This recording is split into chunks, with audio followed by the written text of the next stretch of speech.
Well, folks, the moment that nobody has been waiting for is here. The Republican National Convention officially kicks off tonight.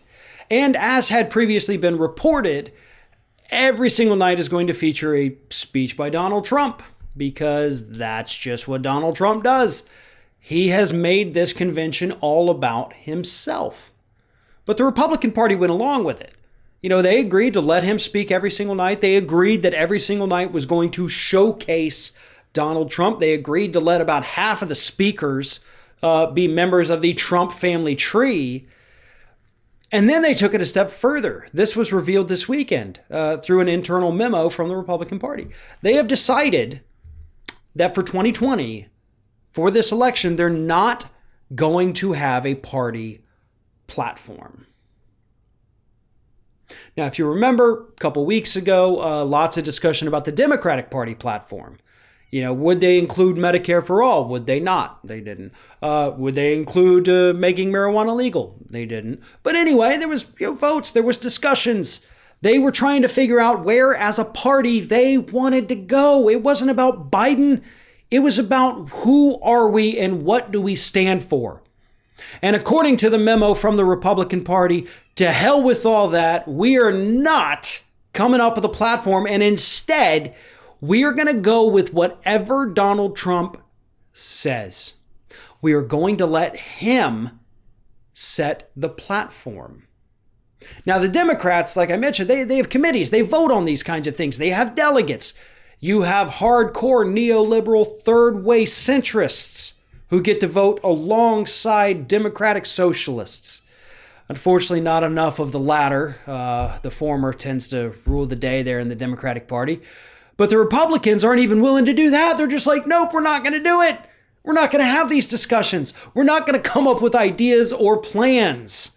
We're just going to let the crazy man say what he wants to do, and then we're going to blindly support it. That's where they're at. They have officially given up as a party. They have said now, we're the cult of Trump. That's it. That's what we're doing. We're the cult of Trump. If he says jump, we will say, yes, jumping is great. How high do you want us to go? Folks, this is dangerous. This is very dangerous. We need functioning political parties here in the United States.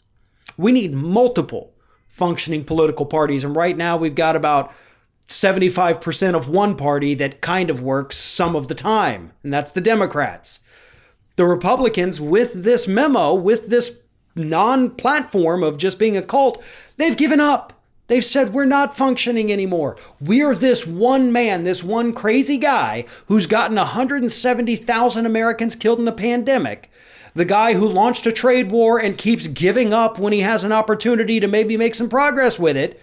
And I think everybody keeps forgetting we're still in a friggin' trade war. The guy that just opened up parts of the Arctic for drilling, even though we don't need it, even though it's going to pollute and kill. They just said, it's your show, man. It's you do whatever. So what happens if he loses, Republicans? Then what do? You don't even know where you stand now. And I think that's been your problem for a very long time. I have been saying for years that the Republican Party hasn't had a good idea. Well, they haven't had a good idea since the turn of last century, not 1900s going into the 2000s. I'm talking like 1800s going into the 1900s. They haven't had a new idea since 1980, when Ronald Reagan came along and brought Reaganomics, trickle-down theory of economics, which is a complete disaster. David Stockman, the man who invented this idea, has admitted it can't work in practice. It can't work in practice. Not that it doesn't, not that it won't, but that it can't work in practice. But that was the last new idea that Republicans had. Cut taxes for the wealthy and tell everybody that it's going to benefit them down there at the bottom, because in theory, wouldn't it all trickle down? Well, it doesn't. But that was their last new idea. Folks, we have seen them for years since then. Every time they're presented with a problem, what is their response? Cut taxes. What was Trump's response to the pandemic? Cut taxes. Hey, get rid of the payroll tax. It's a virus. Stop it with some tax cuts. That was literally their response. Environmental issues. What do? Well, we cut taxes on fossil fuel producers, of course. Oh no, people can't afford their health care. What do we do? Well, let's cut taxes for CEOs of healthcare and pharmaceutical companies and insurance companies, right? That's the only idea they have. It's the only idea they've had for a very long time. So now that they're in charge and they've realized that the public doesn't buy into their tax cut mythology anymore, they're stuck. So it makes perfect sense, to be honest, why they would just straight up hand the party over to Donald Trump, because they collectively haven't had an idea in 40 years. They've got nothing. They have absolutely nothing to say, nothing to add to any conversation, no ideas on how to effectively govern. And this is their way of just abdicating responsibility by putting it all into the cult-like figure and saying, you know what, Donald? You got it. You got it from here. You wanted to drive this crazy train. It's all yours.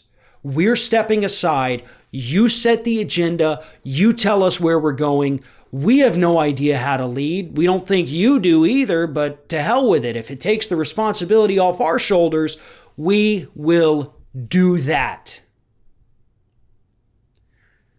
We absolutely cannot have a prosperous, properly functioning country if we do not have multiple political parties that actually work. And as I mentioned, we have a Republican Party that has no idea what they're doing, so they've turned the party keys over to the madman. And we have the Democrats that are still searching for an identity and ignoring what the public actually wants. I mean, their party platform was to literally ignore all of these popular issues, legalizing marijuana, debt-free college, universal health care, things that are overwhelmingly supported by their own party. And they said, no, we're not going to do that. We don't know what we're going to do. Neither of these parties is functioning. Then you've got the other parties. You've got the Green Party that continues to put up the craziest of the crazy candidates. The Green Party is not crazy. Their candidates are horrendous, though. That's what's so terrible about them. The libertarians, they don't know what they mean. And we've seen libertarianism in action, and it's a disaster. Like, that's the dumbest form of government ever. So what do? I'm not saying that because I'm about to give you an answer. I'm actually asking. That's not rhetorical. What the hell do we do now? Somebody smarter than me, please, for the love of God, come up with an answer to that question. The future of our country might very well depend on the answer to that question. So if you could get back with us quickly on it, that would be much appreciated.